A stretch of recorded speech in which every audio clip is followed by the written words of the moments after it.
እነሱ ወንድ ሆነው አይደለም እኛ ወንድ ሳንሆን ቀርተን አይደለም። አካውንት አስለቀቅና ያለ አንተ ራሳቸው እየገቡ ነው የምልህ። ስድስቱ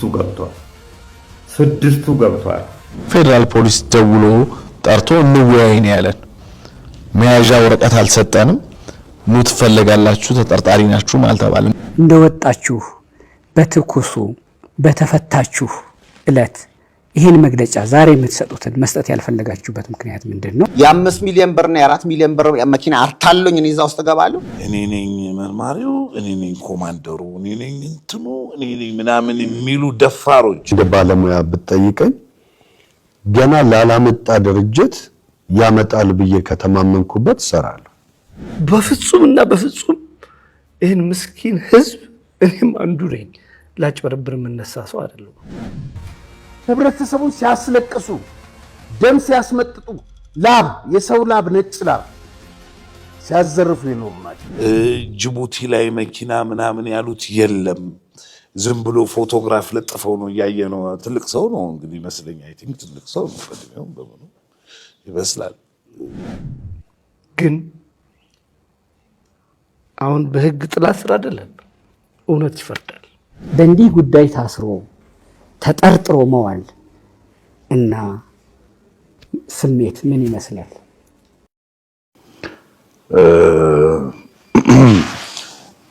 በጣም ከባድ ነው የምልህ። እንደዚህ አይነት ነገር ስታየው እኔ አሁን ይሄንን እያየሁት እንትን እየሆንኩ ነበረ ማለት ያበሳጫል። ገባህ? እንደዚህ አይነት ነገር ስታይ እና እነዚሁ ሰዎች ናቸው ይሄንንም ጉዳይ እዚህ እንዲደርስ ያደረጉት። ከዛ በፊትም ነበሩ፣ እኛ ከመግባታችንም በፊት ነበሩ። ከገባንም በኋላ እንዳሉ ሰምተናል። እንደገና ከወጣንም በኋላ አልፎ አልፎ ጠገባ የሚሉ አሉ። እና ስሜቱን ከጠየቀኝ እንትን ያደርጋል፣ በጣም ይረብሻል፣ ያበሳጫል። ከዛ ውጪ ደግሞ አንዳንድ ነገሮቹ ደግሞ ያስተዛዝባል፣ ብዙ ነገር ያስተዛዝባል። ይሄ እጅ ላይ ካቴና ምናምን የሚባለው እሱ የህጉ አካሄድ ነው። አንድ ሰው ወደ ፍርድ ቤት ሲሄድ ካቴና ተደርጎለት ይሄዳል። መቼም ብራስሌት ሊደረግለት አይችልም። ስለዚህ እሱ ብዙ አይደለም፣ የሚያስገርም ነገር አይደለም። ምክንያቱም መቅረብ የሚገባው በዛ ልክ ስለሆነ ህጉ ስለሆነ እኛም ደግሞ እንደ ተጠርጥሮ እንደታሰረ ሰው የተለየ ነገር ይደረግልን። ሌላው በዛ ደረጃ እየሄደ እኛ እንትን እንሂድ ምናምን ልንል አንችልም በህግ ስር እስካለን ድረስ። ስለዚህ ያንን በዛ ነው የምናየው። እንደ እንትን ግን እንደ ስሜት ከጠየቀኝ ግን በጣም ያሳዝናል።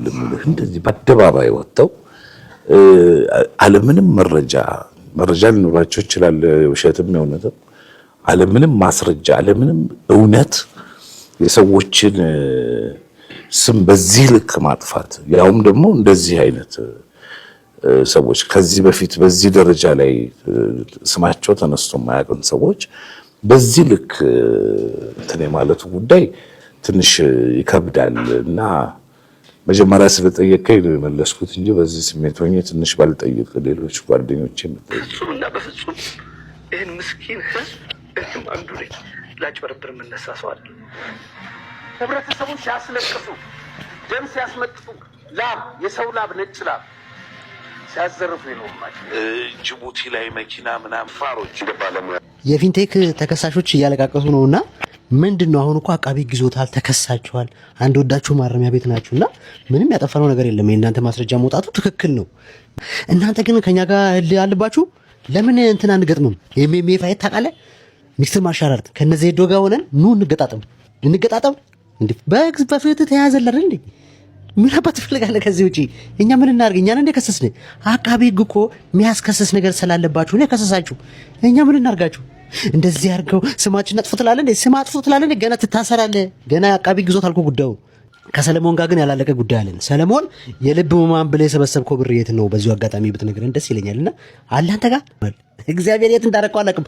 አሜሪካን ውስጥ ቱር ስታደርግ ነበር የልብ ህሙማንን ለመገንባት ሆስፒታል ልገንባ 1 ብር ለአንድ ወገን የት አረከው? ሰለሞን ካንተ ጋር አላለቅም። ከናንተ በላይ ጋንግስተር መጥቶብናል። እግዚአብሔርን ለህይወታችን አዝጌ የሚባል ጋንግስተር ጋር ገጥመናል። በሚሊዮኖች በቢሊዮን የሚዘርፉ ድርጅቶች ገጥመዋል። በፍትሐ ብሔር ይከሳሉ፣ በወንጀል ከሰዋል፣ አልተሳካላቸውም። አሁን በህይወታችን ላይ የመጡብን ነው። እግዚአብሔርን ያንተ ለቃቃሚዎች እናንተ ለኔ ጉዳይ አይደላችሁ። ስሜታዊ ሆኜ ነው የመጣሁት። በጣም ይቅርታ። ባልቀርጽ ሁሉ ደስ ይለኝ ነበር፣ ግን አልቻልኩም። እዚህ ላይ ቃለ መጠይቅ ሲደረግላቸው የፊንቴክ አምባሳደሮች ሰለሞን ቦጋለ፣ ዳንኤል ተገኝ፣ ዳንኤል ነው ማን የምትባል እውነታችሁን ነው? በሙሉ አፍክ ነው እንደዛ? እስቲ ፈጣሪ ካለ እኛ በህግ ጥላ ስር ነን አለ። እኛ በህግ ጥላ ስር ነን፣ ግን ፈጣሪ ካለ እውነት ይፈርዳል አለ። እኔ ይህን ህዝብ ማጭበረበር አይደለሁም አለ። ዳንኤልም ተነሳክና ዛሬም ድረስ እንደ ባለሙያ ከጠየከኝ መኪና ያለመጣ ድርጅት ቢኖር ከተማመንኩበት እንደሚያመጣ ፕሮሞሽን ሰራለሁ አልክ እንዴ? አሁንም እየተወናችሁ ድራማ ነው። የበደልነው ሰው የለም ብላችሁ የምታስቡት? ና እሺ ብሬ መልስልኝ። እኔ አንዷ ተበዳይ ነኝ። ብሬ መልስልኝ።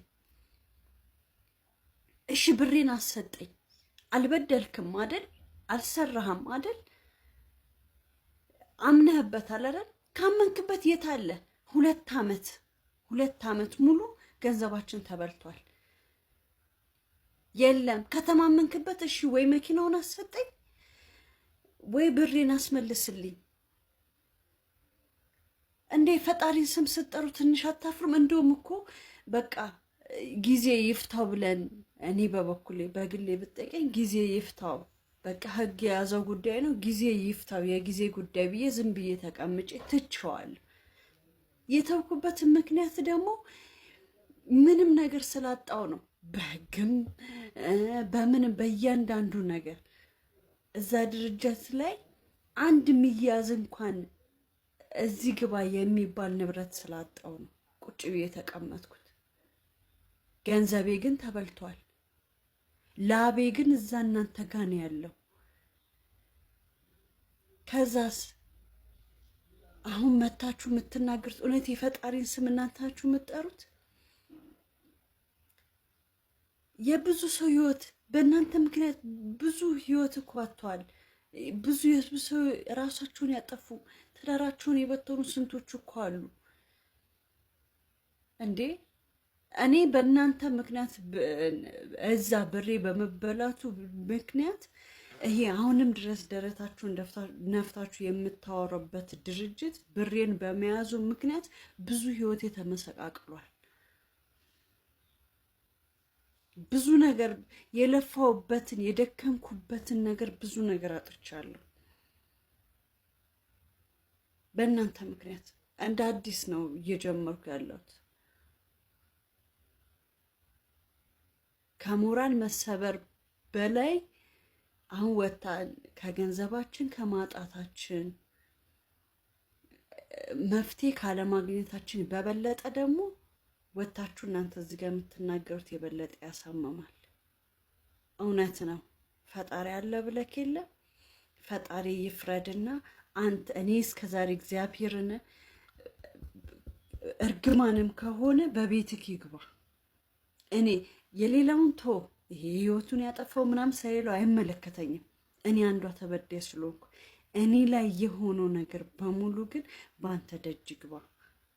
ምንም ማለት ጉድ እኮ ነው። እነ ሰለሞን ቦጋለ፣ ሰራዊት ፍቅሬና ሌሎቹ ትላልቅ አርቲስቶች ከፊንቴክ ጋር በተገናኘ በህግ ጥላ ስር የነበሩት አሁን በእግረኛው ሚዲያ ላይ መጥተው እነሱ ምንም አይነት ወንጀል እንዳልሰሩ ወይም ደግሞ እውቅናቸውን ተጠቅመው ህዝብን እንዳላጭበረበሩና እና አሁንታ በርሳ ያቀረቡላቸው እነዛ ሁሉ ማስረጃዎች የሐሰት ማስረጃዎች እንደሆኑ ወይም ደግሞ ከእውነት የራቁ እንደሆኑ በተጨማሪም ደግሞ ፊንቴክ በሚሰጧቸው ጥቅማ ጥቅሞች ተታለው ህዝብን የሚያታልሉ ሰዎች እንዳለውና አሁን በህግ ጥላ ስር እንደሚገኙና እውነቱን በቅርቡ እንደሚወጣ እየተናገሩ ነው የሚገኙት።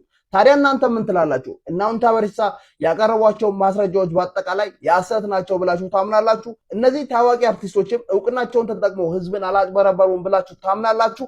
ሐሳባችሁን ኮሜንት አድርጉልኝ። ፎር ላይክ ሼር ኮፒ ሊንክ እንዳይረሳ። ቸር ቆዩልኝ።